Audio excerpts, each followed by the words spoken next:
kinerjanya, sumbangsinya, baik mahasiswa pasca maupun dari S1, sehingga acara pada hari ini dapat terlaksana dengan baik.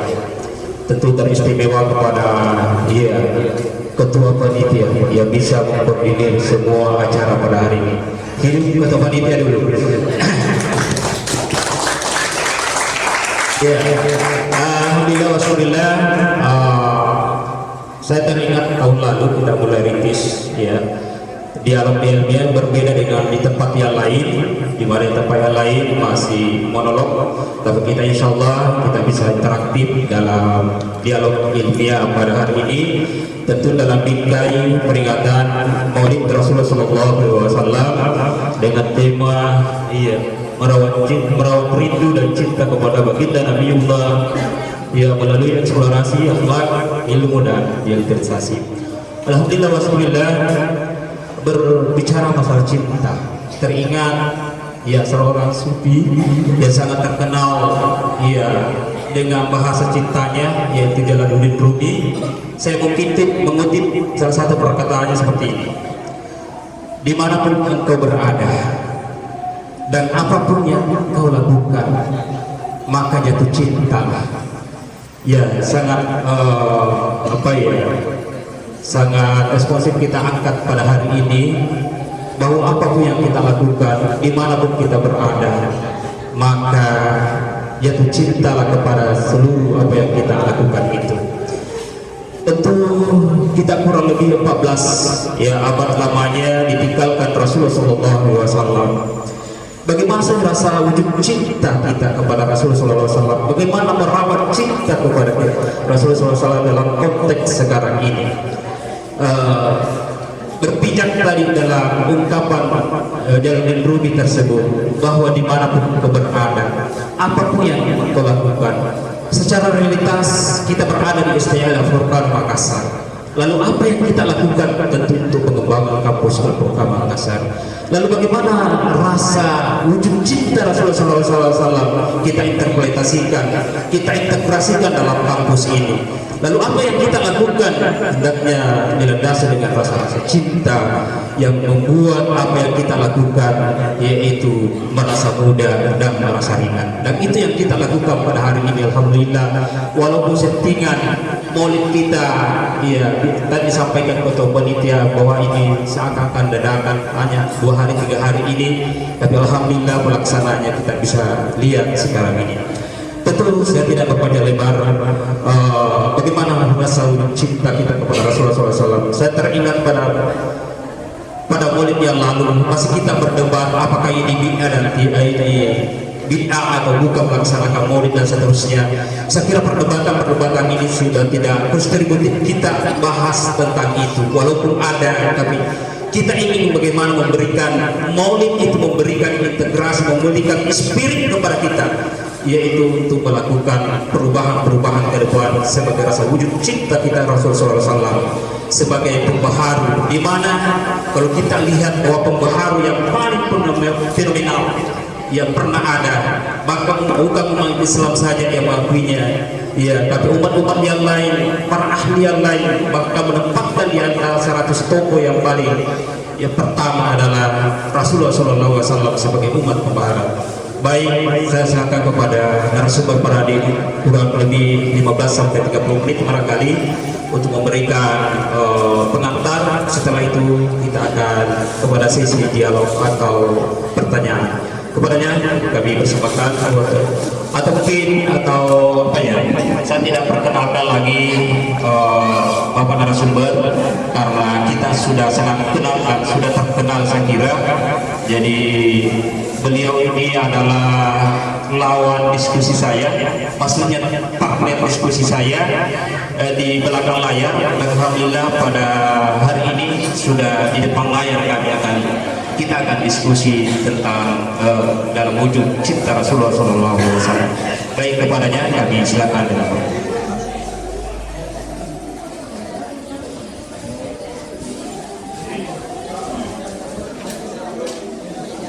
Assalamualaikum warahmatullahi wabarakatuh.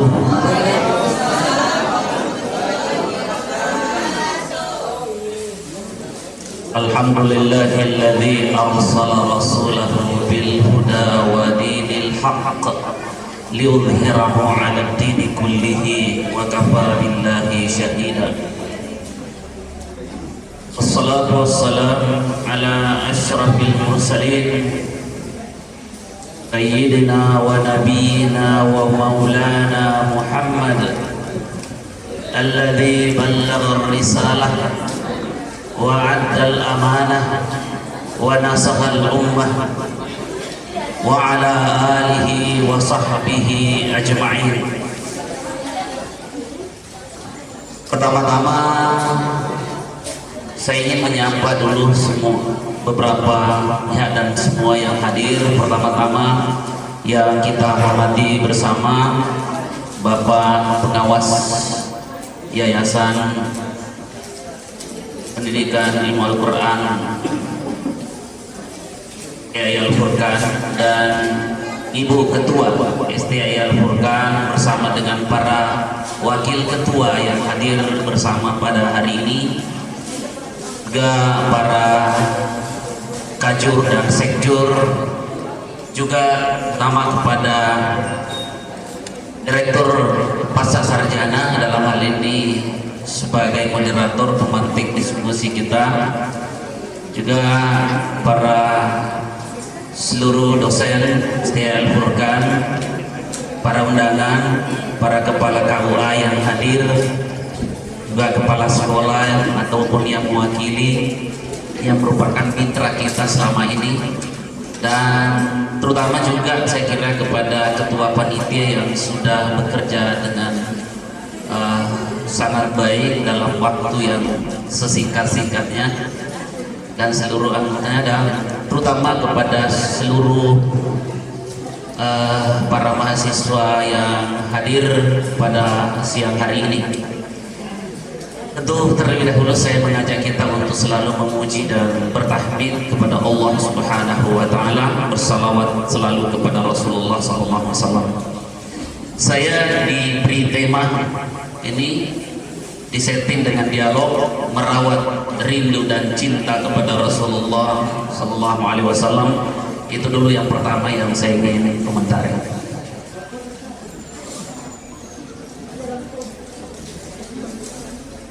Sering kita mendengarkan ada istilah dalam tasawuf bermakrifah kepada Allah dan bermakrifah kepada diri sendiri.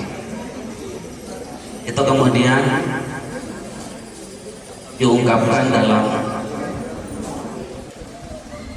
satu ungkapan, man arafa nafsahu faqad arafa rabbah.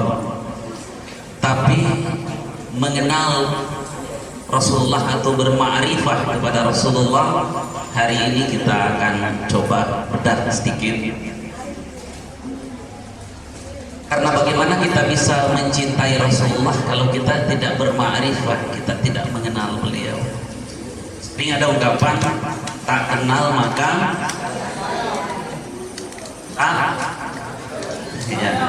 tak sayang maka tak cinta, atau terbalik ya. Tetapi intinya bahwa mengenal itu merupakan pintu gerbang untuk mengeksplorasi cinta kita kepada Rasulullah SAW. Kita harus melihat Rasulullah pada dua dimensi. Pertama adalah dimensi esoterik, yang kedua adalah dimensi eksoterik atau dimensi zahir, dimensi lahir dan dimensi zahir. Kita mengenal Rasulullah, banyak yang memperdebatkan Rasulullah tapi tidak sampai mengenal, karena yang dia melihat Rasulullah itu pada batasan dimensi zahirianya saja. Dan inilah yang disebut dalam Al-Quran dengan basyar. Dimensi zahirianya Rasul disebut basyar, sehingga beliau mengatakan, beliau diabadikan, diperintahkan oleh Allah, kul innama ana basyarun mithlukum yuha ilayya. Di situ adalah dimensi fisiknya Rasulullah itu. Sering orang mengatakan Rasulullah itu manusia biasa. Iya benar. Kalau dari segi fisik dia manusia biasa. Dari struktur anatomi tubuhnya sama dengan manusia pada umumnya. Kebutuhan fisiknya sama dengan manusia yang lain. Orang Arab makan gandum, beliau pun makan gandum. Karena itu, ini yang sering orang kenal sisi Rasulullah itu.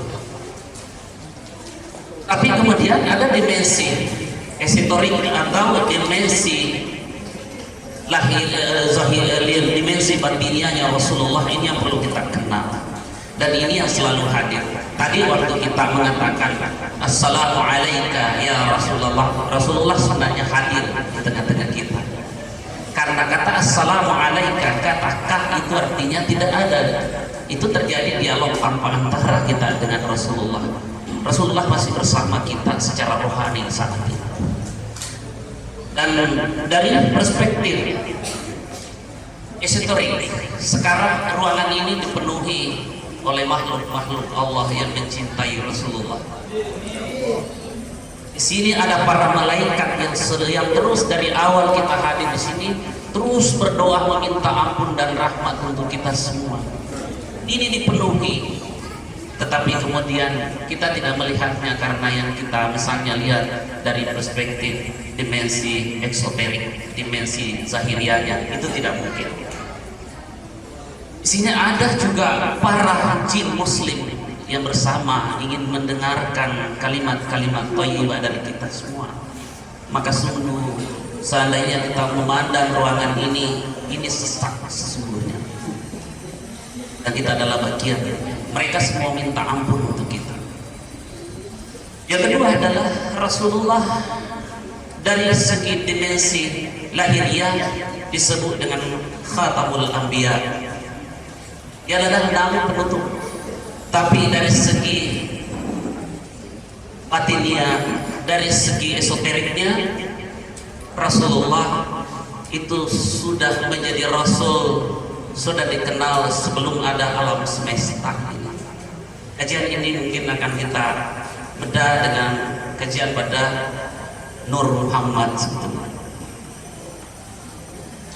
Tetapi Adam sendiri ketika disatukan rohnya dengan jasadnya oleh Allah Subhanahu wa taala yang disebutkan oleh Imam Al-Jazuli,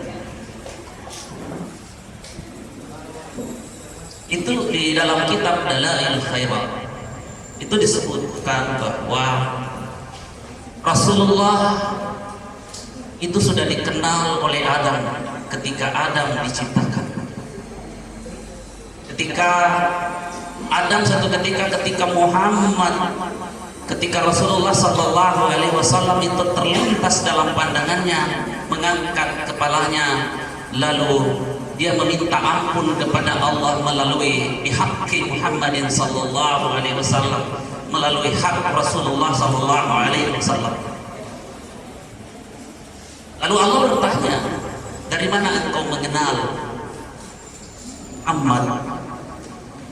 Dia mengatakan, aku mengangkat kepala dan aku melihat kalimat di arasy itu tulisannya La ilaha illallah Muhammadur Rasulullah. Maka saat itu aku mengenal Rasulullah. Yang ketiga adalah bahwa ketika Adam masih di antara ruh dan jasad, maka nama Muhammad itu sudah dikenal oleh Adam. Allah mengenalkan. Sehingga suatu ketika Allah dalam sebuah hadis qudsi menyatakan, Ya Adam, laula Muhammadun lama khalaqtuka. Wahai Adam, andaikan bukan karena Muhammad, aku tidak menciptakan engkau. Inya Muhammad secara rohani itu sudah ada dan dikenal. Dan disebutkan bahwa Rasul Muhammad sudah menjadi Rasul, sudah menjadi Nabi, sementara Adam masih berada di antara ruh dan jasad. Fakta yang lain saya ingin menunjukkan di dalam sebuah sumber dikatakan ketika Khidir alaihissalam ya, ketika Khidir alaihissalam. Khidir ini sezaman dengan Nabi Musa kan?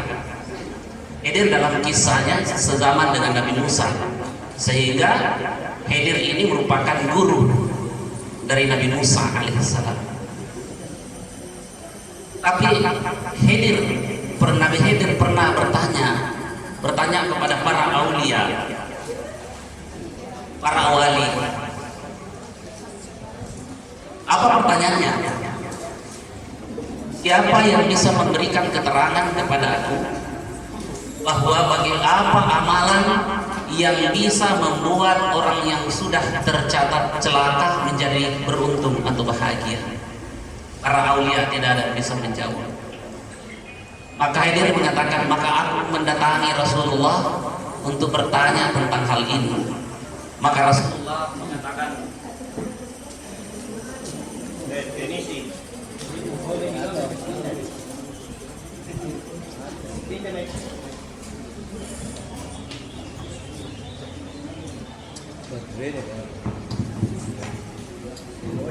maka Rasulullah Khidir alaihissalam mendatangi Rasulullah sallallahu alaihi wasallam bertanya, ya Rasulullah, amalan apa yang bisa dilakukan untuk mengubah keadaan seorang dari celaka menjadi bahagia? Rasulullah menjawab, yang bisa mengubah orang celaka menjadi bahagia adalah bersalawat kepadaku. Allahumma salli wa sallim alaihi.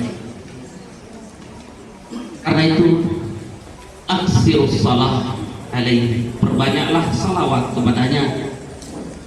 Karena salah satu amalan yang langsung dijawab oleh Allah adalah salawat.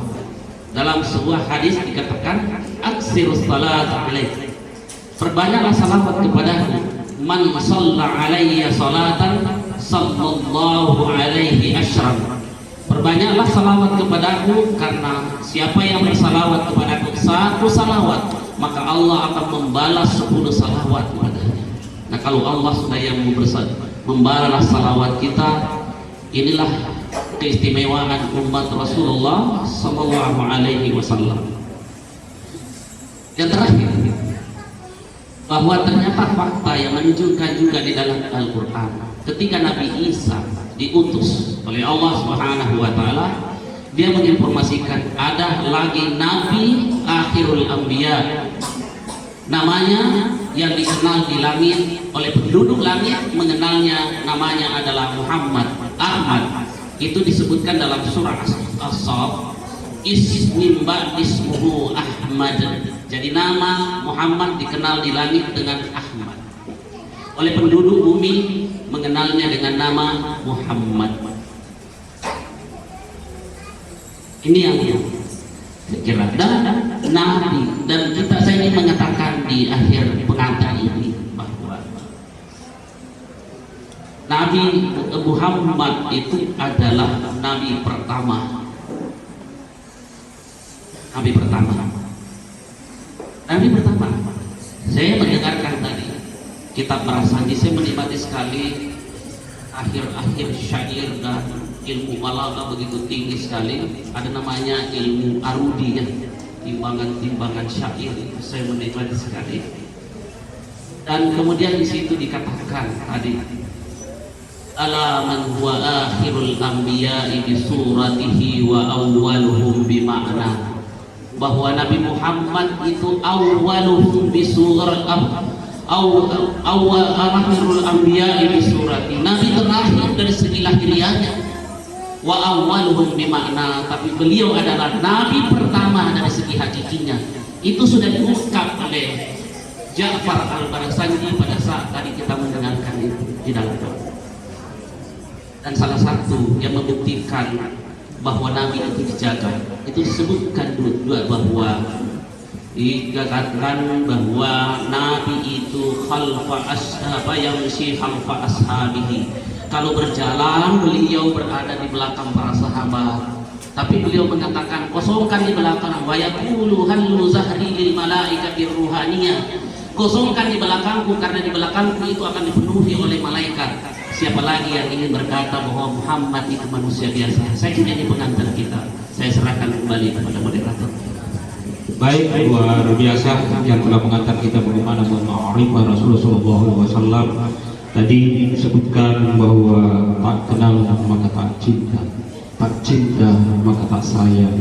Maka tentu dalam eksplorasi tentang bagaimana mengenal Rasulullah SAW baik secara esoterik maupun secara eksoterik, baik secara batiniah maupun secara lahiriah, telah mengantar kita tadi tentang mengenal Rasulullah SAW, bahwa Rasulullah SAW secara hakiki bahwa dia adalah Nabi pertama dan Rasul pertama, tapi secara zahiri bahwa dia adalah Khatamul Anbiya wal Mursalin. Mungkin dalam sesi ini ada yang perlu kita diskusikan. Tentu nanti di sesi kedua kita kebelakang kepada eksplorasi akhlak dan ilmu. Baik, kami persilakan mungkin 1 sampai 3. Oke, sudah ada. Kita persilakan kepada Ketua Dewan Pengawas dulu. Ya, silakan. Panitia menyiapkan mic-nya. Yang mic lepas barangkali ada. Ya, ada Pak.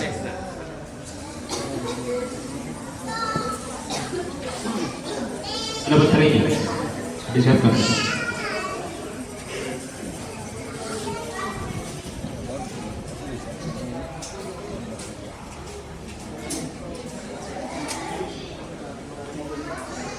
Baik, kami persilakan mungkin kedengarannya suaranya.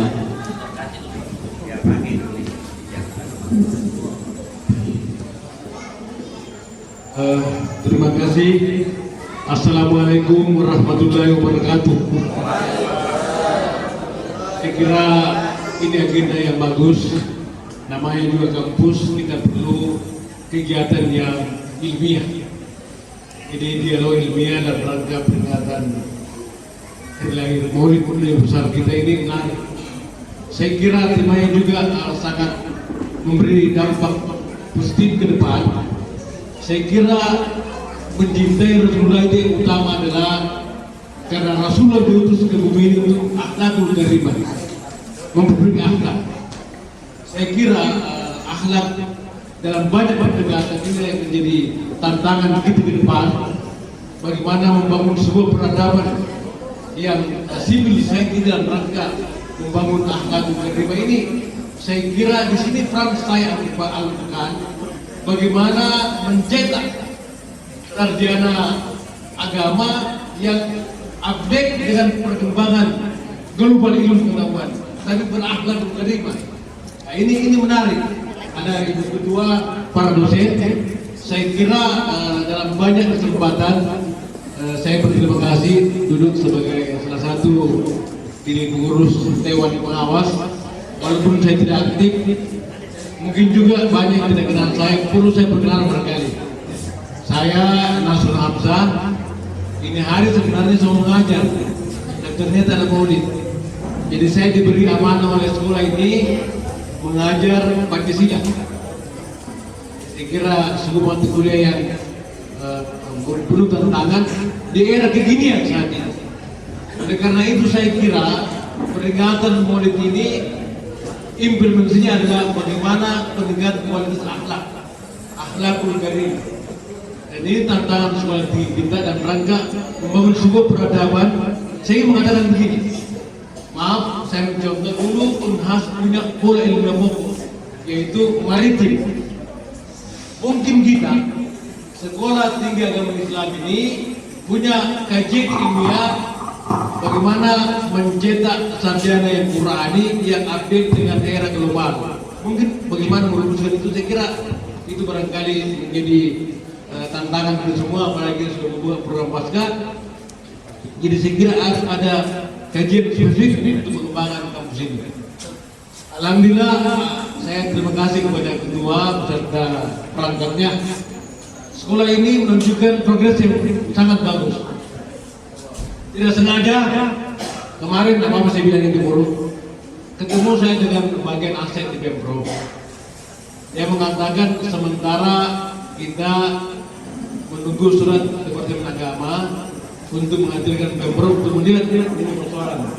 Karena kita ini punya sertifikat sekolah tinggi tidak terlibat. Saya kira sekarang supaya jelas semua, kita berharap bisa ada solusi yang baik untuk pengembangan dalam ke depan. Saya kira itu, terima kasih. Mungkin juga ini tidak bertanya barangkali, hanya sekedar ya biasa juga ngomongnya begitu lah. Sekedar menyampaikan pikiran-pikiran di forum ini. Kita berharap ke depan program Pasca juga semakin berkembang, berkualitas, dan kegiatan-kegiatan yang berbau ilmiah saya kira perlu terus dilestarikan ke musik. Tadi ada menarik anak-anak baca puisi. Mungkin juga ke depan perlu ada kegiatan saat mahasiswa yang membangun kegiatan seni yang bernuansa Islami. Yang ketua ini. Oke, saya kira itu. Mohon maaf jika ada hal yang kurang berkenan. Wassalamualaikum warahmatullahi wabarakatuh. Baik, terima kasih Anda Nasrul Hamzah. Selanjutnya Ibu Ketua tadi sudah mengangkat. Oh ya, silakan Ibu Ketua. Nanti dari mahasiswa satu di Malik ini.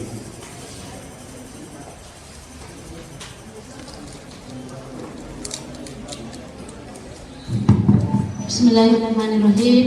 Assalamualaikum warahmatullahi wabarakatuh. Ya, alhamdulillah tadi kita sudah mendengar bersama apa yang telah disampaikan oleh pemateri pada hari ini. Saya sangat memberikan apresiasi yang luar biasa dengan dialog di hari ini. Pertama, tempat tadi kita mendengar bahwa secara anatomi Rasulullah itu diciptakan sama dengan kita semua.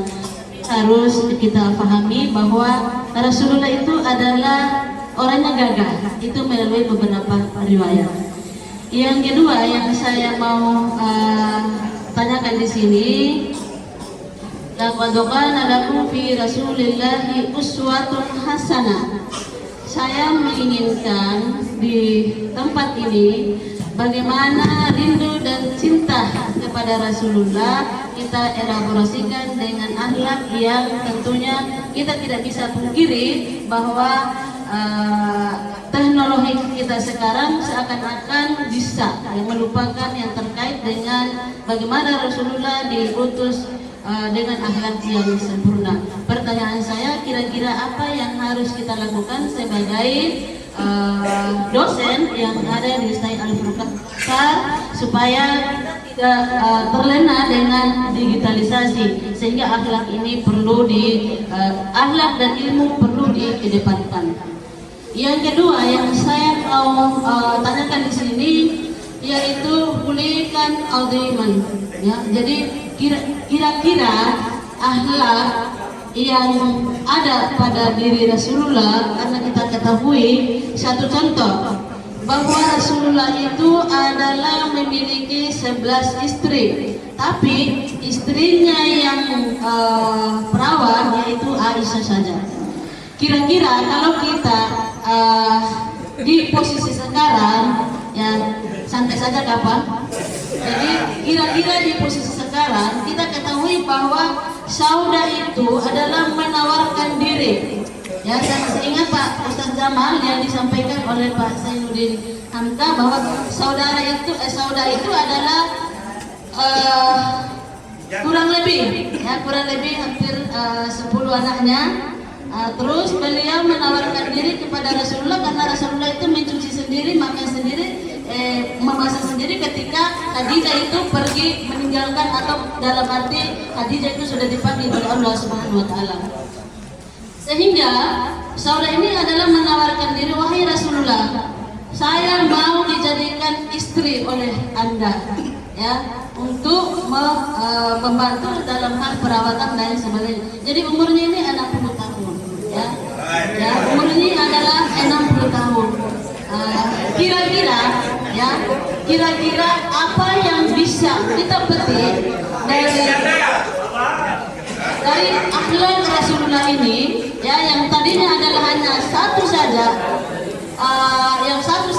istrinya yang dan perawat. Rasulullah tidak menikah ya sebelum Khadijah, itu pun sudah lama Khadijah menikah baru beliau. Jadi pertanyaan saya, dari karakter yang kita bisa lihat melalui sejarah, kira-kira apa yang bisa kita ambil, yang bisa kita petik? Itu tadi kalau yang saya contohkan itu adalah bagian terkecil dari akhlaknya Rasulullah. Belum akhlak Rasulullah, bagaimana beliau menyayangi anak-anak, bagaimana beliau berhadapan dengan orang yang mau membunuh beliau. Itu dia akhlak dari Khuliqan Aziman. Itu yang saya mau lihat di sini. Mudah-mudahan melalui kegiatan ini kita bisa mengambil hikmah, akhlak, ilmu, dan digitalisasi, karena digitalisasi ini yang kita sangat khawatirkan dari perkembangan yang ada. Jadi itu barangkali satu contoh kecil yang yang dimiliki oleh Rasulullah, bahwa Rasulullah itu adalah menikahi janda-janda yang banyak anaknya, seperti tadi saudara, wahai Rasulullah, saya meninggal, suamiku disebabkan karena ikut perang sama kamu. Oleh karena itu kawinilah saya dan saya mau jadi istri kamu. Jadi inilah adalah salah satu contoh, sekiranya bisa insya Allah Pak Menteri bisa memberikan hikmah di balik ini, dan kita yakin bahwa Rasulullah SAW ada bersama kita. Beliau di Madinah tapi rohnya ada bersama kita. Itu barangkali yang dapat saya tanyakan, dua masalah ini atau dua ini, supaya kita bisa memahami bagaimana yang terkait dengan Khuliqan Aziman Rasulullah SAW. Kurang dan lebihnya mohon dimaafkan. Assalamualaikum warahmatullahi wabarakatuh. Baik, mahasiswa, supaya lebih adil, mahasiswa S1 mahasiswa S2 1. Pak Akhir ya dengan Abdul Malik mau dari S1. Terima kasih atas kesempatan yang diberikan. Tadi saya mendengar dari paparan Pak Doktor bahwa Nabi Shallallahu Alaihi Wasallam itu ketika berjalan di belakangnya ada sahabat, kemudian filahrihil malaikat, di belakangnya adalah malaikat ruhaniyah. Kemudian dipaparkan tadi bahwa apakah kita masih mengira bahwa Nabi Muhammad itu adalah manusia biasa? Namun di sisi lain, Nabi Shallallahu Alaihi Wasallam pernah ditegur oleh Allah karena membuka masam kepada Abdullah bin Ummi Maktum ketika datang mengatakan, ya Muhammad, alimni ma'allamaka rabbuk. Kemudian Allah tegur Nabi Muhammad dengan menurunkan surah Abasa wa Tawalla dan seterusnya. Kemudian bukti lain bahwa Nabi Muhammad adalah manusia biasa ketika di perang Badar, kalau tidak salah, bahwa ketika melihat sumur itu, yang di bawah sumur itu yang ada, Rasul mengatakan bahwa kita di bawah. Kemudian ada sahabat mengatakan, ini wahyu atau ini dari engkau Muhammad ya Rasulullah? Apakah dikatakan bahwa ini dari saya? Dikatakan sahabat tersebut, ahli perang tersebut, bahwa kita tidak boleh di sini karena ketika musuh menyerang maka musuh akan bisa langsung memusnahkan kita. Kemudian berada di atas, kemudian dekat dengan sumur, bisa mengetahui berapa jumlah orang-orang kafir yang mengambil air dengan menggunakan unta tersebut. Kira-kira seperti itu.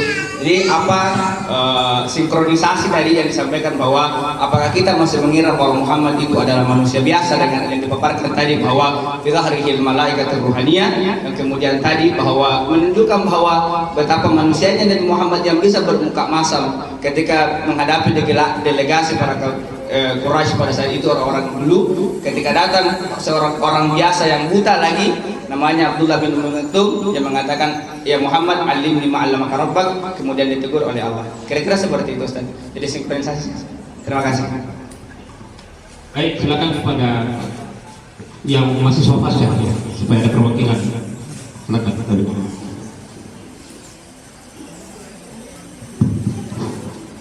Baik, bismillahirrahmanirrahim. Assalamualaikum warahmatullahi wabarakatuh. Waalaikumsalam. Nama saya Pak Muhammad Akhir. Saya pertama terus tertarik datang kemari karena terus terang di kompleks saya juga sementara maulid, tapi saya melihat tema adalah dialog ilmiah. Sebagaimana saya belajar di narasumber lewat via Zoom itu hari, bahwa segala sesuatu kita sampaikan ilmiah itu mampu dicerna secara empirik maupun dan secara internalisasi. Nah, yang saya tanyakan tadi dikatakan bahwa Rasulullah itu adalah dari segi dalamnya ya, rahasia dia, nurnya dia nabi yang awal ya. Tapi segi lahiriahnya adalah khatamul anbiya, sebagai nabi terakhir. Nah, sebagai nabi terakhir gampang kita cerna.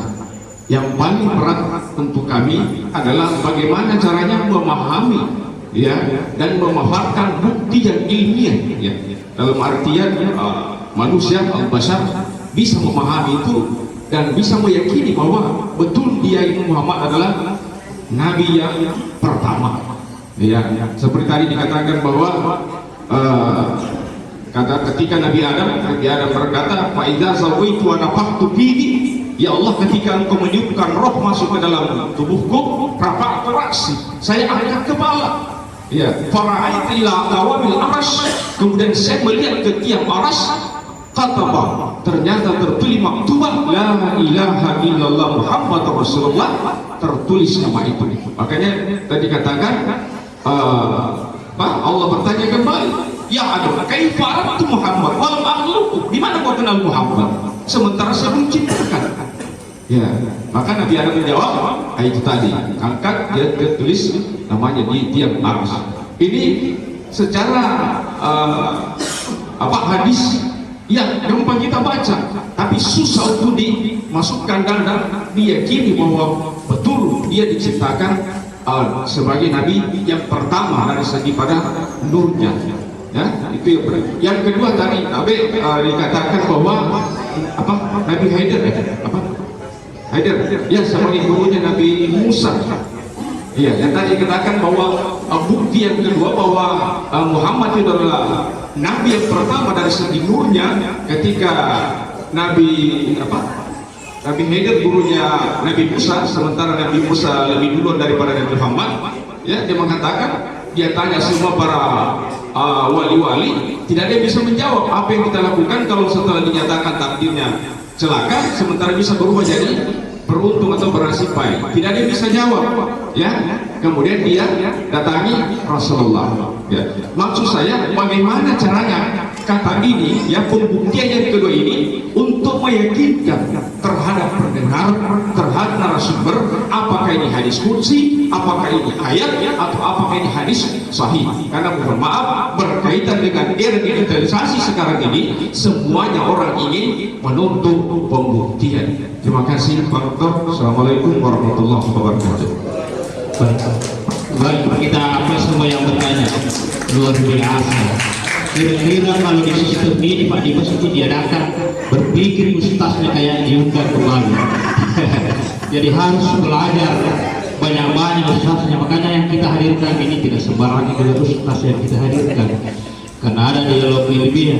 Dan saya kira beliau senjatanya persiapannya sudah mapan, karena sudah ada disampaikan oleh pendiri ada dialog. Ya mudah-mudahan nanti sistem ustaznya di luar itu sistem dialog juga kalau ada ceramah, supaya ustaznya juga belajar baik-baik. Iya. Baik, dari pertanyaan tadi Ganda Hamzah bahwa Mas Hamzah yaitu mengingat bagaimana implementasi akhlak dalam pengembangan kampus kita ini, dengan tentu diawali dengan rasa cinta kepada lembaga. Itu mungkin pemikiran beliau tentang pengembangan lembaga. Kemudian itu kedua, bagaimana ia melihat Rasulullah SAW sebagai manusia biasa yang 11 istrinya. Ya, kira-kira bagaimana wujud cinta itu diwujudkan sekarang ini.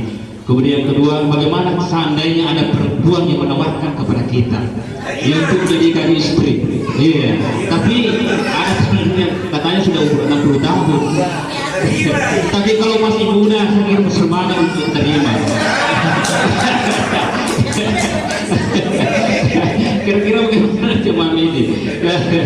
Kemudian Anda Malik ya, bagaimana mengintegrasikan antara Nabi sebagai batiniah dan sebagai zahiriahnya. Kira-kira bukti-bukti yang tadi dijelaskan itu, di satu sisi Nabi bahwa sebagai manusia biasa, di satu sisi Nabi bahwa bukan manusia biasa. Kira-kira bagaimana mengintegrasikan kedua paham ini. Hampir sama sih pertanyaan yang terakhir tadi, saya kira lebih banyak bagaimana mengupas secara ilmiah. Iya, ketika Nabi dikatakan Nabi terakhir, saya kira bisa masuk akal. Maksudnya mudah kita terima. Tapi ketika kita katakan Nabi adalah sebagai awalul anbiya, itu kayaknya masih butuh landasan ilmiah yang kokoh yang bisa mengukuhkan akidah kita. Baik, itu mungkin yang pertanyaan di sesi pertama ini. Pertanyaan kami silakan kepada narasumber. Silakan. Pertanyaan ini berat-berat semua. Saya melihat bahwa penanya pertama dan kedua itu ada hubungan pertanyaannya sehingga saya. Kemudian yang ketiga dan keempat tadi itu juga sangat berhubungan. Lihat bagaimana memahami Rasulullah dari segi dia dipandang dari segi dimensi fisik dan juga dari segi dimensi rohani. Saya ingin mengawali dulu pertama, kalau saya mencoba mengklasifikasi tadi komentar dari Bapak Pengawas Pak Nasrul Hamzah. Tadi itu ada banyak usulan sebenarnya, ada berapa saya kira pencerahan mengingatkan kita bagaimana menjadikan akhlak Rasulullah sebagai role model di dalam pembinaan pendidikan kita di sini. Lalu kemudian saya langsung menghubungkan dengan pertanyaan tadi, laqad kana lakum fi Rasulillahi uswatun hasanah. Untuk menjelaskan ini saya ubah posisi sedikit dulu. Yang pertama, di situ dikatakan laqad kana lakum, bukan laqad kana alaikum.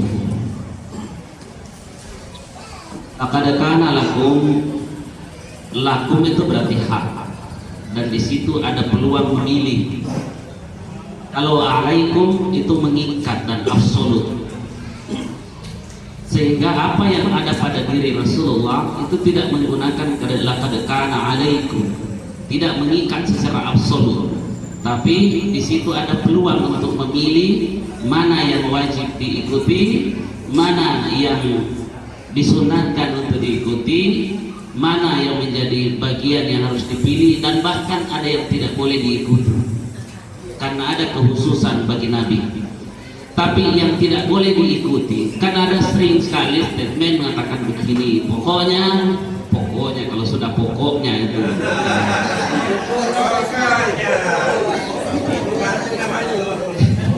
jadi mengatakan begini, pokoknya kalau taat kepada Rasul itu apa yang dilakukan Rasul wajib kita ikuti. Kemudian apa yang tidak dilakukan oleh Rasulullah tidak boleh kita lakukan. Statement ini perlu diuji secara ilmiah. Mungkin pernah kita mengenal dan membaca praktek Nabi yang disebut dengan puasa wisal. Puasa yang dari siang hari bersambung sampai malam hari. Tapi terhadap amalan Nabi ini, Nabi mengatakan hadzali, ini khusus untukku, dan itu haram bagi umatku. Sudah berbeda kan? Sudah berbeda. Ada yang dilakukan Nabi tidak boleh kita lakukan. Tadi saya langsung menunjuk, istrinya Nabi berapa? 11. Ketentuan Al-Quran batas maksimalnya berapa? 4. Sudah berbeda. Karena hal ini kekhususan bagi Rasulullah Sallallahu Alaihi Wasallam. Itulah karena bukan laqad kana alaikum, tapi laqad kana lakum. Bisa kita lihat lagi yang lain. Ada yang wajib bagi Nabi, tapi menjadi tidak wajib bagi kita.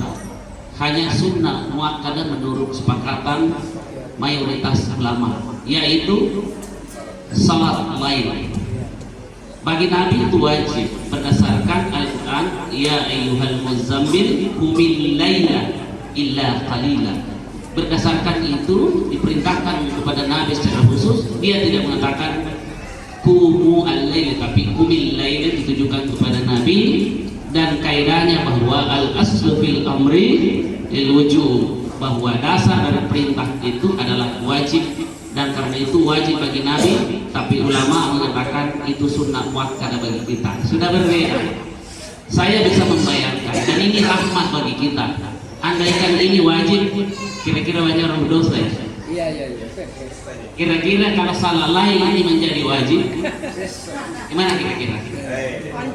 Nah, karena itu menjadi sunnah muakkadah. Ini satu rahmat bagi kita, sebab seandainya ini wajib, terlalu banyak umat Rasulullah yang berdosa. Ada juga praktek itu sikat gigi atau disebut siwak dalam hadis. Nabi itu mewajibkan dirinya untuk selalu bersiwak ketika berwudu atau dalam hadis yang lain ketika mau sholat. Tapi terhadap hal ini tidak diwajibkan bagi kita berdasarkan suatu hadis. Laula an asyukka ala ummati la amartuhum bisiwak. Seandainya katanya ini bersiwak tidak memberatkan bagi umatku, pasti aku memerintahkan dan menjadi wajib bagi mereka setiap mau. Seandainya begitu, maka di mana-mana kita pergi bawa siwak atau sikat gigi. Tapi karena ini Nabi sudah menduga berat bagi umatnya, maka itu hanya disunatkan bagi kita, kendati pun itu praktek yang sudah diwajibkan bagi diri Rasulullah. Sudah berbeda. Kenapa? Bukan menyatakan laqad kana alaikum, tapi laqad kana lakum. Ada juga yang wajib bagi Nabi, contoh lain seperti berkurban. Berkurban bagi Nabi itu wajib. Dan juga ini. Kemudian ada hal lain lagi yang bisa kita lihat, dan tidak sunnah muakkadah bagi kita. Bisa kita lihat lagi ada yang lain. Bagi Rasulullah Sallallahu Alaihi Wasallam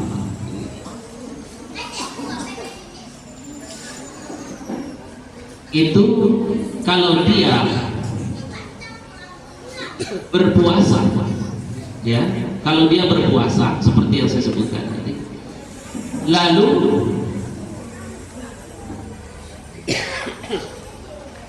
beliau kedatangan tamu,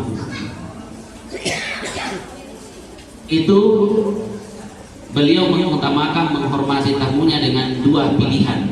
Ada disebutkan dalam hadis, kadang Nabi berbuka karena menghormati tamu, dan kadang Rasulullah Sallallahu Alaihi Wasallam mengungkapkan dengan bahasa yang lain untuk meneruskan puasanya.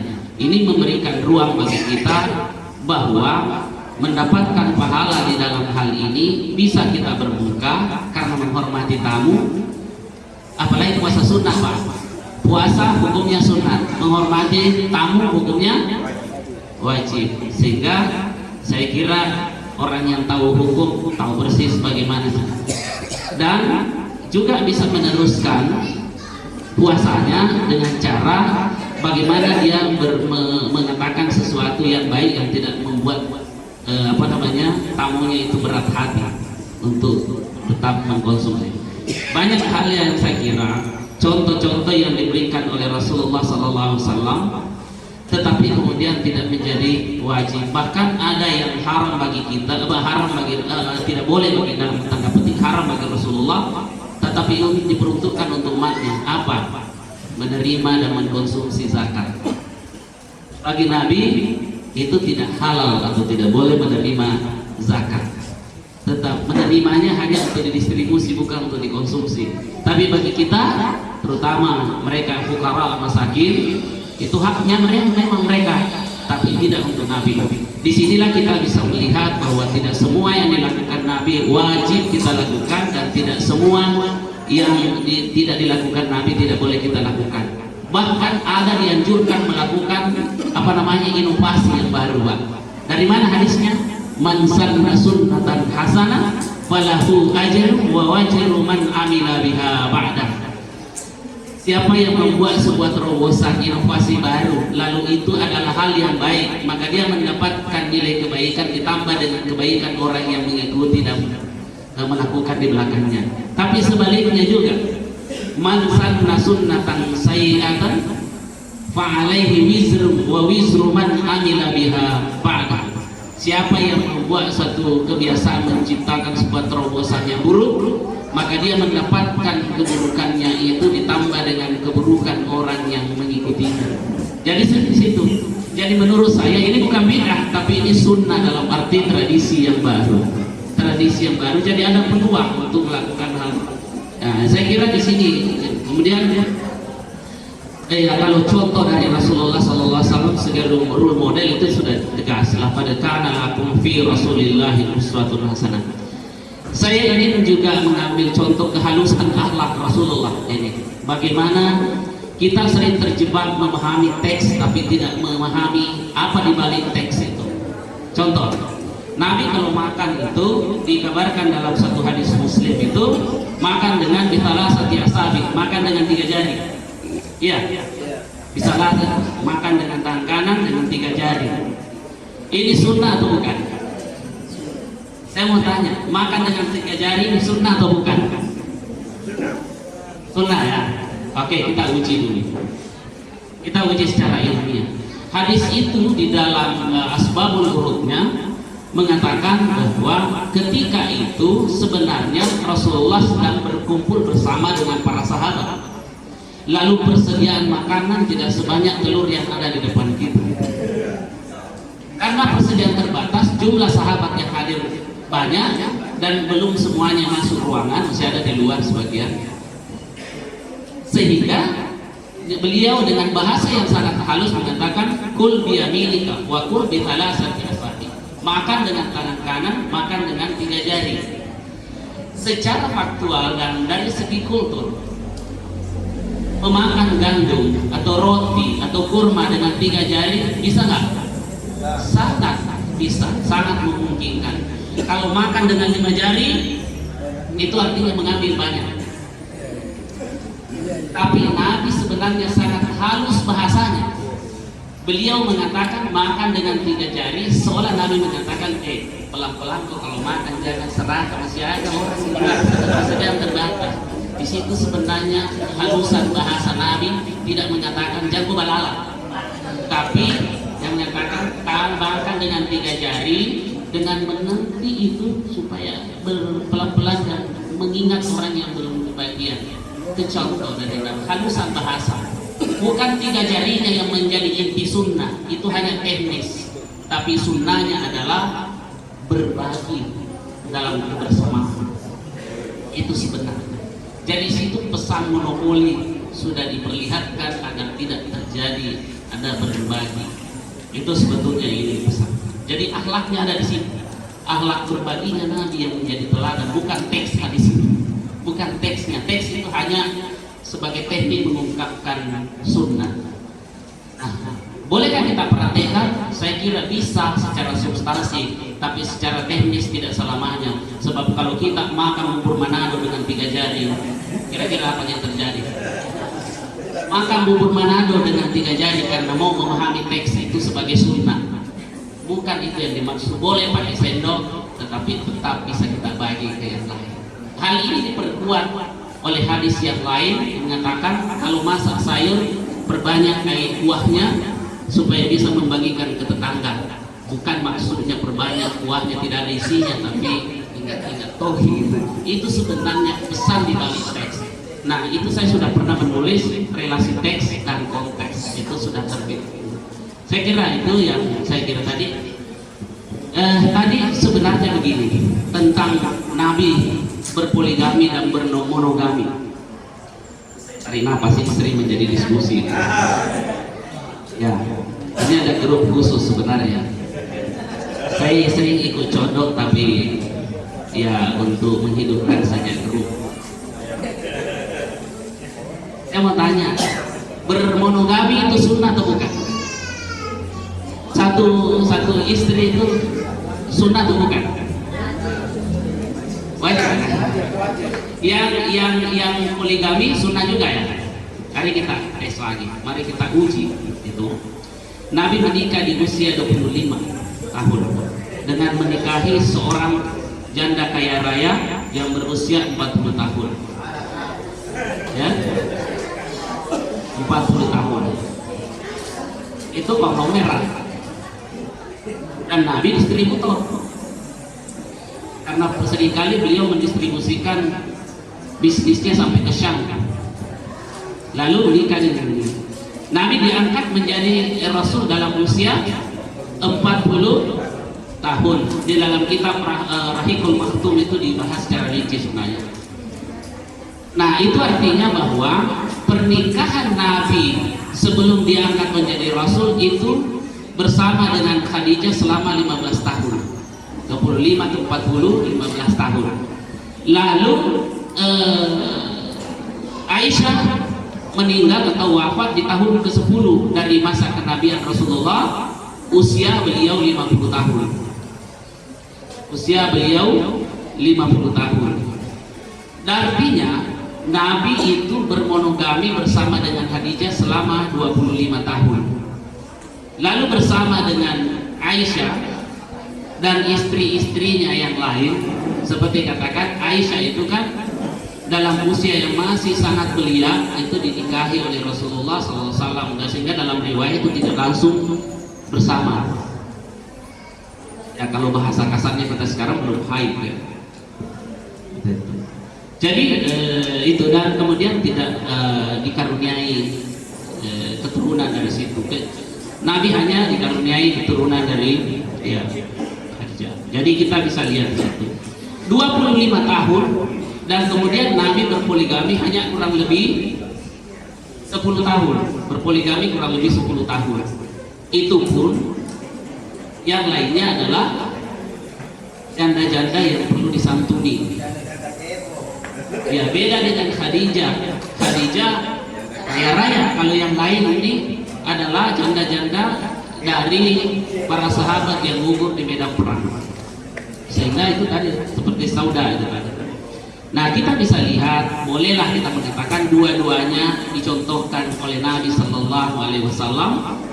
Tetapi saya ingin mengatakan bahwa jangan karena hanya alasan sunnah sehingga berpoligami, karena bermonogami justru lebih lama Nabi mempraktikannya daripada berpoligami.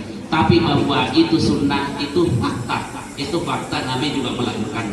Tidak dipungkiri hal itu. Tapi ada yang lebih substansi dari sunnah itu, yaitu mencontoh Rasulullah di dalam memperlakukan istri-istri beliau.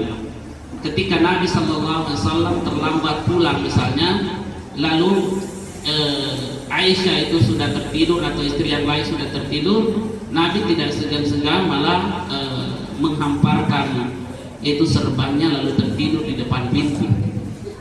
Ketika pagi dilihat, ya Rasulullah, aku minta maaf karena saya tidak ketiduran tadi malam, tidak membukakan pintu sampai Rasulullah itu. Rasulullah juga balik minta maaf karena saya terlambat pulang, yang seharusnya saya lebih awal pulang.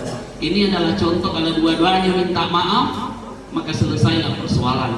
Kalau semuanya mau merasa benar, dia dobrak pintu lalu dimaki-maki istrinya, sudah lagi pulang dalam keadaan teler, itu jauh dari contoh Rasulullah SAW. Disinilah saya kira bagaimana mengeksplorasi akhlak Rasulullah dalam berbagai segi. Sebenarnya masih banyak yang perlu terkait dengan kehidupan kita, tapi saya kira nanti kita akan diskusikan lebih lanjut lagi. Tadi terkait dengan Ummi Maktum ya. Ummi Maktum, kita uji juga bahwa bagaimana kita bisa memahami Rasulullah bukan sebagai manusia biasa di sisi yang lain. Sementara faktanya, jadi sebenarnya kejadian itu sengaja disetting oleh Allah agar menjadi pelajaran. Jadi kekeliruan bagi Rasulullah itu sengaja dibuat oleh Allah sebagai proses komunikasi wahyu sebenarnya. Bahwa ayat yang mau turun karena ada pembesar yang datang, tamu-tamu terhormat Rasulullah itu datang, sementara ada juga orang buta yang tidak mengerti persoalan, namanya Abdullah Ummi Maktum itu yang datang. Nabi bermuka masam karena bilang, ini malah ada di paru-paru ini, tidak paham ini yang datang ini kan kaisar, para tamu terhormat datang ini. Nah yang datang ini ada tuh yang selalu bertanya-tanya ini tentang agama, tidak tahu karena memang orang buta. Ummi Maktum itu orang buta. Nabi kemudian secara manusiawi, secara ini mengekspresikan dengan wajahnya yang bermuka masam. Maka turunlah ayat abasa wa tawalla an ja'ahul a'ma wa ma yudrika la'allahu yazakka. Nabi ditegur itu sengaja Allah setting bahwa gambaran seperti ini masa depan, ada keadaan orang seperti itu ketika dia punya tamu terhormat, dia melecehkan orang-orang yang rendah, dipandang remeh. Sebenarnya itu yang dikehendaki oleh ayat itu. Itu pesan moral. Jadi Nabi sengaja ditampilkan sebagai role model, seperti manusia biasa untuk menggambarkan ada umatnya di masa depan seperti itu. Bukankah kita, hanya Allah dan kita semua yang tahu. Apakah kita pernah bermuka masam? Kenapa datang terus di sini? Ada tamu, jauh. Oh ya, mungkin ada seperti itu. Mungkin inilah sebetulnya menggambarkan bagaimana akhlak. Jadi banyak sekali yang menunjukkan, dan bukan hanya seperti itu. Dalam banyak kasus Nabi biasa ditegur, tapi ditegurnya Nabi itu dituntun oleh wahyu, sehingga Nabi kemudian menjadi benar, pertanda bahwa ini teladan. Sebab kalau Nabi tidak pernah seperti itu, bagaimana kita bisa meneladaninya kalau semuanya mulus-mulus saja? Kalau tidak ada persoalan settingan seperti itu, kita tidak bisa mencontoh. Itu susah dipahami Pak secara rohani saja ya. Jadi dia lakoni dalam bentuk fisik supaya kita bisa menjadikan sebagai contoh dan inspirasi. Bukan berarti Nabi salah dalam arti sengaja Allah buat seperti itu sebetulnya intinya. Ya. Kemudian tadi Adam, ya, ketika dicipta bagaimana kita bisa memahami? Jadi memang dalam studi Islam ada 3 paradigma besar cara mengkaji ilmu. Ada namanya pendekatan burhani, ada namanya pendekatan irfani, ada namanya pendekatan bayani. Ada bayani, burhani, irfani. Dan ini adalah pendekatan irfani. Dalam studi Islam ada memang namanya pendekatan irfani. Ya, kalau pendekatan irfani ini kalau ditakar dengan perspektif dan metodologi ilmiah dengan pendekatan empirik memang susah dipahami. Pendekatan irfani ini sudah diperlihatkan oleh Al-Quran bahwa yu'til hikmata may yasha. Allah memberikan. Jadi ini sebenarnya kalau kita lihat susah diukur secara metodologi. Tapi ilmu seperti ini pemberian langsung dari Allah. Maka terlalu sedikit ilmu kita kalau kita baru berguru kepada manusia. Kalau kita baru berguru kepada manusia, maka kita baru bisa mempelajari apa yang disebut bayani dan burhani, irfani bisa. Atau dengan kata lain itu yang saya sebut dalam istilah, ya kalau bahasa prakteknya istilah tasawuf ya, itu ada. Dan itu contohnya siapa? Nabi Musa saja tidak mampu menangkap itu. Ada contohnya dalam tidak mampu menangkap ilmu yang diberikan oleh Allah melalui Khidir alaihissalam, sehingga akhirnya lan tastati'a ma'iya sabra, itu dalam surah Al-Kahfi. Wahai Musa, kamu tidak sanggup bersama denganku dengan sabar, karena ini di luar takaran logika Anda. Karena memang Nabi Musa termasuk orang yang hebat logikanya. Itu dia termasuk orang yang cerdas dan paling cerdas dari kalangan Bani Israel. Tapi cerdas secara intelektual, tapi kemudian secara spiritual dan kemudian ini dia mengaku dan tak mampu. Akhirnya Al-Quran mengatakan yaitu perpisahan Nabi Musa dengan Khidir karena itu. Tetapi sekali lagi bisa dilakukan ini kalau diasah, karena Nabi Khidir mampu melakukan itu, dan semuanya ini tersimpul dalam diri Rasulullah semuanya secara keseluruhan. Ilmu laduni namanya, ilmu ladunna ilma, itu kan disebut dalam Al-Quran, ada ilmu laduni. Dan di situ dikatakan, bahkan dalam sebuah riwayat katakan dari riwayat melalui jalur Sayyidina Ali bin Abi Thalib, man 'allama ma 'alima warathahu Allahu ilma ma lam ya'lam. Siapa yang mengajarkan ilmu, maka Allah yang akan mengajarkan ilmu. Jadi ajarkanlah ilmu, semoga Allah berkenan menjadi guru kita insyaallah. Baik, kita luar biasa jawaban-jawaban beliau kita sudah tercover, walaupun mungkin ada yang masih kurang puas dan seterusnya. Tentu kepuasan itu tidak bisa kita ini, itu adalah sebagai motivasi untuk belajar dan belajar lagi. Sebagai pengantar kedua mungkin pemateri. Iya, untuk dimana pada era sekarang ini ada era digitalisasi, kira-kira bagaimana mewujudkan cinta kepada Rasulullah SAW di era sekarang ini. Iya, itu mungkin hanya pengantar, dan di sesi kedua kita tidak buka lagi sesi pertanyaan karena terkait dengan waktu. Baik, kami silakan kepada narasumber untuk memberikan pengantar tentang era digitalisasi dan tentu bagaimana mengeksplor akhlak pada zaman sekarang. Silakan. Ya, ini yang terakhir ya, dan lagi dialog masih nanti kita insya Allah dalam media yang lain kita bisa berdialog. Tetapi saya ingin memulai dengan begini. Sebenarnya ayat pertama yang turun itu ayat digital. Saya ingin mengulang, ayat pertama yang turun itu adalah ayat digital. Dari mana itu kita bisa tahu? Dari pemilihan kata Al-Quran mengatakan Allama bil qalam.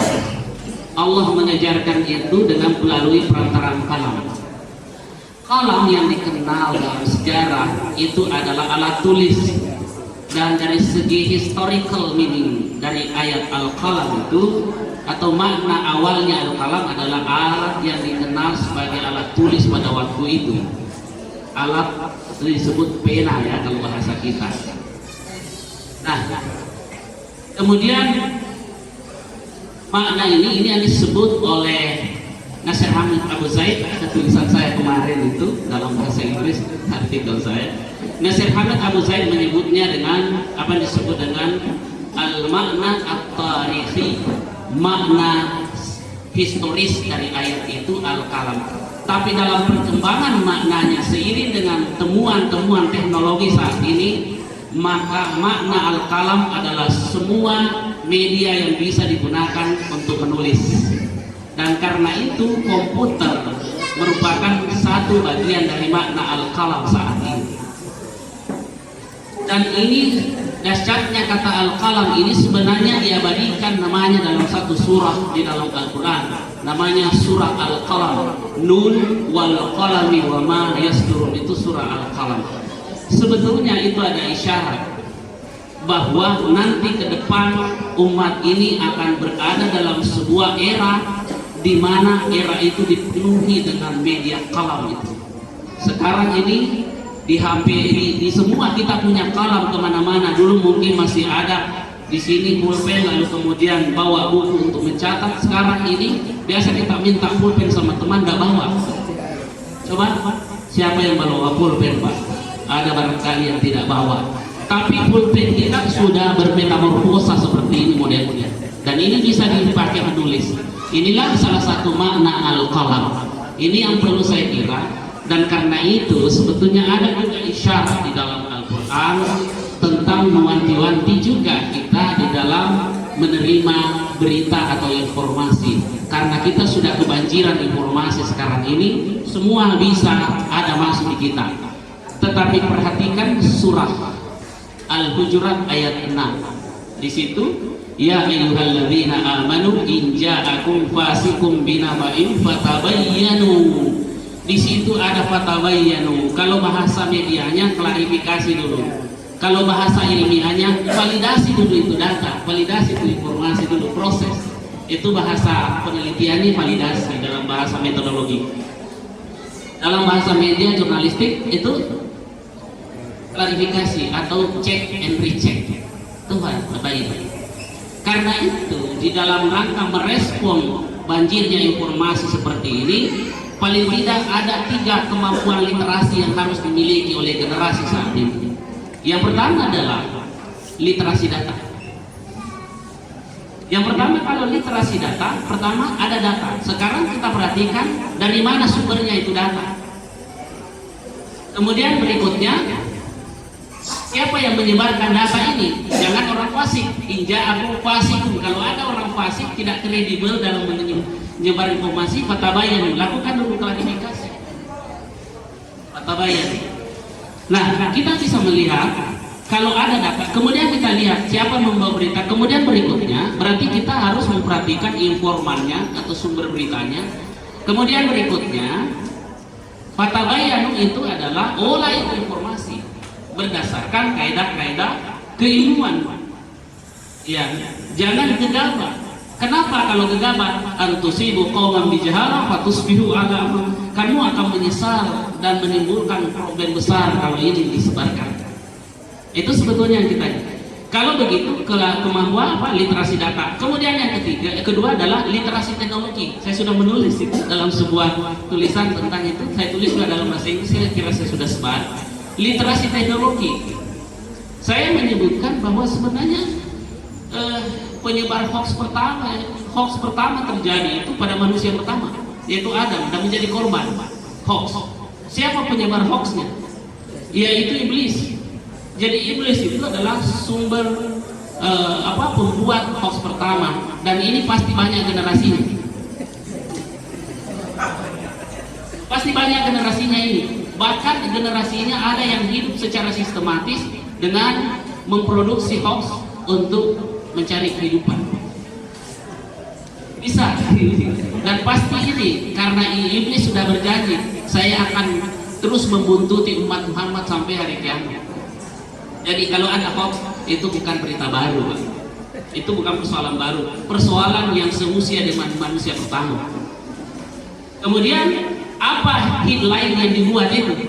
Ketika Allah mengatakan wala taqrabu hadhihi syajarah, jangan mendekati pohon ini, tapi iblis mengatakan Adam begini, itu kamu dilarang sebenarnya mendekati pohon itu karena satu, agar kamu itu tidak menjadi malaikat. Yang kedua, agar kamu itu tidak kekal di dalam surga.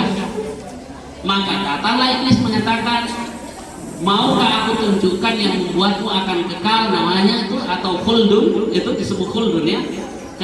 Kata kita khuldi, itu istilah iblis itu. Jadi kosakata itu sebenarnya iblis yang buat. Khuldun itu artinya kekal. Artinya kalau kamu dekati pohon itu, kamu akan kekal dalam surga.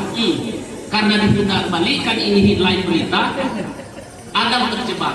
Untung ada, akhirnya dia dikeluarkan dari surga, diturunkan ke bumi. Lalu tersadarlah Adam, ternyata ini berita adalah berita hoax. Lalu kemudian dia berdoa memohon kepada Allah, maka Allah kemudian menuntun fatalaqa Adamu mir rabbih kalimatin fataba alaih. Setelah itu maka dituntunlah oleh Allah Subhanahu wa taala dengan kalimat yang harus kita amalkan semua sebagai anak cucu Adam. Apa itu kalimat tersebut? Rabbana zalamna anfusana wa illam taghfir lana wa tarhamna lanakunanna minal khasirin. Harus baca doa ini banyak-banyak supaya kita tidak menjadi korban hoax dan juga tidak menjadi pelaku hoax. Karena itu ceritanya seperti itu tadi. Dan bahayanya hoax sekarang ini bahaya sekali ya. Bahaya sekali hoax saat ini karena jangankan seperti kita yang menjadi korban. Sekarang banyak orang bercerai karena hoax, banyak ini dan seterusnya. Kalau itu memang ada sejarahnya. Nabi itu ketika dalam suatu perang bersama dengan para sahabat, dan kala itu Aisyah radhiyallahu taala anha itu juga ikut sebagai bagian yang ikut dalam peperangan tersebut. Dan setelah perang itu selesai, maka kaum muslimin pulang kembali ke habitatnya masing-masing, ke tempat asalnya. Di perjalanan pulang, ternyata Aisyah baru menyadari kalau kalungnya itu terjatuh di perjalanan, hilang itu kalungnya.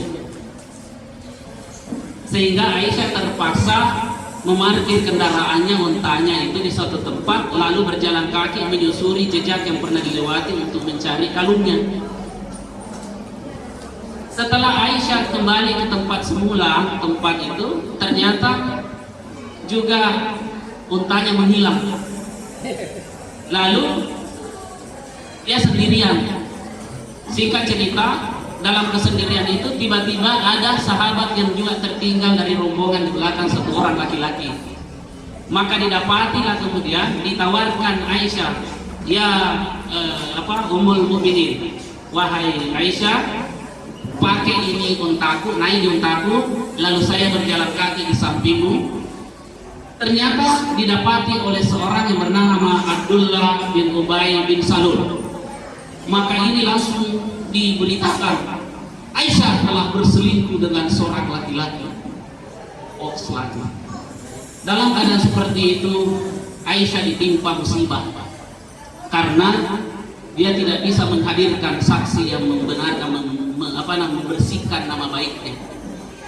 Sampai kemudian Nabi pun mengalami kegalauan, mendiamkan Aisyah dan tidak menggaulinya selama 1 bulan itu.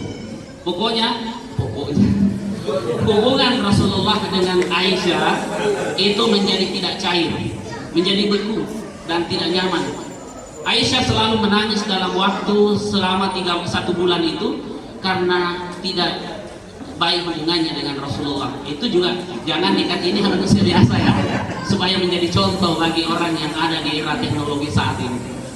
Akhirnya sampai kemudian turun ayat surah An-Nur ayat 11 sampai 15 yang menerangkan bahwa itu adalah ifkun, itu adalah hoax. Barulah kemudian diterangkan bahwa ternyata ini adalah hoax yang menimpa keluarga Rasulullah. Pelajaran apa yang bisa diambil hari ini? Bahwa kalau sekaliber dan sebersih Rasulullah saja dan keluarganya bisa ditimpa hoax, apalagi siapakah kita sebenarnya. Jadi berhati-hatilah di era teknologi saat ini, periksa beritanya, kemudian kuasai teknologi. Jangan kita menjadi hanya korban teknologi, korban digital, tapi jadilah pemanfaat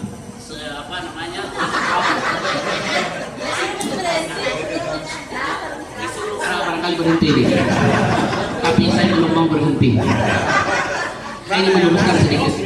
Ya, saya ingin meluruskan sedikit bahwa ternyata hoax ini sudah ada dan contoh di masa Rasulullah sengaja dibuatkan seperti itu, saya kira karena Allah men-setting mau menurunkan surah An-Nur ayat 11 dan 15 yang kemudian menjadi contoh dan inspirasi bagi umat Rasulullah sampai saat ini, terutama yang hidup di era digitalisasi saat ini. Saya kira itu pesan moral yang bisa kita tangkap. Dan karena itu yang terakhir adalah apalagi literasi metodologi, dan inilah perannya Stay Al-Furqan untuk mengembangkan keilmuan dengan kemampuan metodologi, literasi keilmuan yang lebih baik sehingga mampu menuntun umat. Karena sekarang ini sumber belajar banyak sekali. Gampang sekali cari hadis, ada di dalam, ada di apa namanya, ada di Google. Mau cari apa saja ayat apa, tapi hati-hati karena sumbernya tidak jelas. Nah ini karena itu harus divalidasi, dan yang bisa memvalidasi adalah ahlinya. Karena itu Al-Quran menuntun fas'alu ahlal dzikri in kuntum la ta'lamun. Tanya ahlinya jika hal itu Anda tidak ahli, tidak punya tahu hal itu. Karena itu kehadiran ilmuwan itu sangat penting sebagai tempat untuk memvalidasi informasi-informasi yang ada, tetapi tentu dengan kaidah-kaidah keilmuan yang sudah bisa dipertanggungjawabkan. Sebagai kesimpulan dari ini semua adalah bahwa generasi, terutama generasi milenial ini, para mahasiswa kalian ini kan kita sudah generasi old semua, generasi tua seperti saya ini. Anda yang generasi milenial harus menguasai 3 literasi: literasi data, literasi teknologi, dan literasi metodologi. Kalau ini bisa kita miliki, insya Allah Stay Al-Furqan bukan hanya memproduksi berita yang apalagi menjadi korban hoax, tapi dia akan memproduksi berita-berita dan sumber-sumber keilmuan yang mencerahkan, insya Allah. Demikian saya kira ini mengantar komentar saya tentang bagian yang terakhir ini. Silakan pelajari dan terus, ini adalah era kita. Terima kasih. Waalaikumsalam warahmatullahi wabarakatuh. Baik, luar biasa. Alhamdulillah luar biasa ilmu yang kita dapat pada hari ini. Tentu saya tidak memiliki kapasitas untuk menyimpulkannya. Apa yang kita dengar, apa yang kita telah dan pahami, itu yang kita bisa simpulkan. Dan tentunya dari ini semua adalah bagaimana mengimplementasikan ilmu tersebut dalam kehidupan sehari-hari kita. Ya, Baik, sekali lagi kami atas nama pengelola ucapkan banyak terima kasih kepada Wakil Ketua Yayasan yang hadir pada hari ini untuk memberikan pencerahan kepada kita semua.